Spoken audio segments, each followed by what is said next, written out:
అధ్యక్ష, గౌరవ మరి కాలువ శ్రీనివాస్ గారు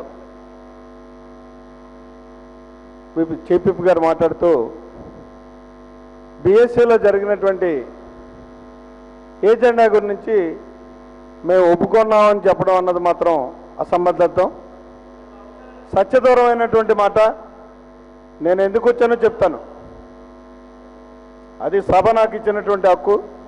ఆ హక్కు ద్వారా బీఎస్సీలో నేను సభ్యుడిని, నేను రావడం, చర్చలో పాల్గొనడం అది నాకు సభ ఇచ్చింది. ఇక్కడ ఎందుకు వచ్చామని ప్రశ్నించడం కాదు, ఏం జరిగింది అన్న దాని మీద మనం మాట్లాడుకోవాలి. మాట్లాడుతున్నాను వినండి. అధ్యక్ష, బీఎస్సీలో వెరీ క్లియర్గా మేము మాట్లాడాం. చాలా ప్రధానమైనటువంటి అంశాలు ఉన్నాయి. మొన్న సభ జరిగిన దానికి ఈ మధ్యకాలంలో జరిగినటువంటి అంశాల్లో మీరు మేము కోరుకునేటువంటి అంశాలు ఉన్నాయి. అవి కాకుండా కూడా ఇంకా ఎస్టీ సబ్ ప్లాన్ కానీ, నిత్యావసర వస్తువుల ధరలు అతి ఘోరంగా పెరిగిపోయినటువంటి సందర్భం కానీ, ఇటువంటి అంశాలు ప్రజా సమస్యల మీద చర్చించాల్సినటువంటి అవసరం ఉంది. దీన్ని కనీసం 15 రోజులు మీరు నిర్వహించండి అని చెప్పేసి మేము కోరడం, దాన్ని నిర్విఘ్నంగా మరి ప్రభుత్వం వారు తోసిపుచ్చడం, అంతేకాకుండా ఆఖరికి మేము ఒక కిందకు వచ్చి చర్చ జరగాలనేటటువంటి తాపత్రయంతో ప్రజా సమస్యల పరిష్కారానికి ఒక మార్గాన్ని ఈ శాసనసభ ద్వారా మనం అన్వయించుకోవాలనేటటువంటి పరిస్థితితో కనీసం 3 రోజులైనా సరే సభని పెంచండి. ఆ 3 రోజుల్లో ప్రత్యేకంగా ఈ ప్రధానమైనటువంటి అంశాలన్నింటినీ చర్చకే ఆ సభను ఉపయోగించుకుందాం. ఆ రకంగా నిర్ణయించుకోండి అయ్యా ముఖ్యమంత్రి గారు అని చెప్పి డైరెక్ట్గా ముఖ్యమంత్రి గారిని కూడా నేను అభ్యర్థించినటువంటి పరిస్థితి మీకు తెలుసు. అయినా సరే ఎక్కడ కూడా 1 గంట కూడా సమయాన్ని పెంచడానికి మాత్రం నిర్విఘ్నంగా తోసిపుచ్చినటువంటి సందర్భం ఉంది. ఇక ఈరోజు జరిగినటువంటి సంతాప తీర్మానాల గురించి మాట్లాడుతున్నారు.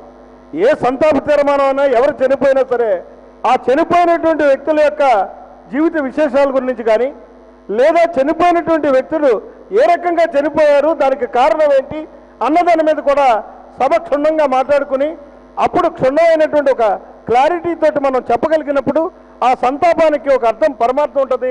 పైన ఉన్నటువంటి ఆ జీవులు మరి ఒక ప్రశాంతతని ఆత్మశాంతిని పొందడానికి అవకాశం ఉంటుంది అనేటటువంటి ఆలోచనతో మా నాయకుడు జరిగినటువంటి సంఘటనల్ని, ఆ 2 సంఘటనల్ని కూడా అక్కడ పుష్కరాల్లో కానీ ఇక్కడ ప్రత్యేక హోదా మీద ఆత్మార్పణ చేసినటువంటి ఆ యొక్క మరి వ్యక్తులను కానీ ఆ ఇద్దరి గురించి ఏ రకమైన సందర్భంలో ఎవరి ప్రేరణతోటి ఎవరి యొక్క అసమర్థత కారణంగా ఈ కార్యక్రమం జరిగింది, చనిపోయారు వీళ్ళని చెప్పడానికే ప్రయత్నం చేసినటువంటి సందర్భం ఉంది తప్పించి ఎక్కడా కూడా ఎవరి మీద వేరే రకమైనటువంటి దురాలోచనతో ఇక్కడ నిందారోపణలు చేయాలని మాత్రం చేయలేదు.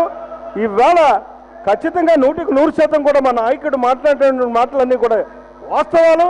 ఆ వాస్తవాలు రేపు చర్చకు రాబోతున్నాయి. మీరు చర్చించడానికి కూడా సిద్ధంగా ఉన్నామని చెప్తున్నారు.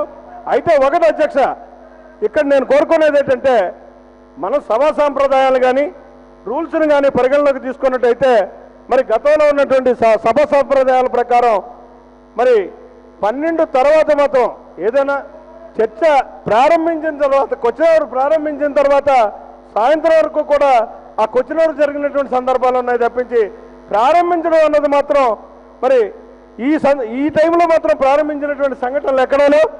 మరి అటువంటి పరిస్థితుల్లో ఒకసారి దయతో మీరు ఆలోచన చేయండి. ఈనాడు అతి కీలకమైనటువంటి అంశం ఏదైతే ప్రజలందరూ కూడా ఆతృతగా ఎదురు చూస్తూ ఆందోళన పడుతున్నటువంటి సమస్య ఇది. ప్రత్యేక హోదా అనేటటువంటి కార్యక్రమం మీద నిన్న జరిగినటువంటి బంద్లో ప్రజలు ఎంత స్వచ్ఛందంగా మద్దతు ఇచ్చారన్నది మీ అందరికీ కూడా వాస్తవంగా తెలుసు. నువ్వు అరిసినా గరిసినా ఏం చేసినా సరే అది వాస్తవం. ప్రజలు ఆ రకమైనటువంటి సంపూర్ణమైనటువంటి మద్దతు ఇచ్చారు. అటువంటి సమస్యని ఈనాడు జటిలం చేయకుండా పరిష్కారం చేసుకుని దాన్ని సాధించడం కోసం సమైక్యంగా ఈ శాసనసభ తీర్మానం చేయాలని చెప్పేసి మేము తీర్మానాన్ని కోరాం. ఆ తీర్మానాన్ని ప్రవేశపెట్టకుండా ఈరోజు దాన్ని చర్చకు తీసుకురాకుండా వేరే రకమైనటువంటి అంశాలతో వెళ్ళడం మాత్రం ఇది సభా సాంప్రదాయం అనుకోదు, సభా సాంప్రదాయం కూడా కాదు. కాబట్టి మరి మీరు విజ్ఞతతో ఆలోచన చేసి ఆ తీర్మానాన్ని చర్చకు ప్రవేశపెట్టాలని చెప్పేసి నేను వైఎస్ఆర్ కాంగ్రెస్ పార్టీ తరఫున కోరుతున్నా.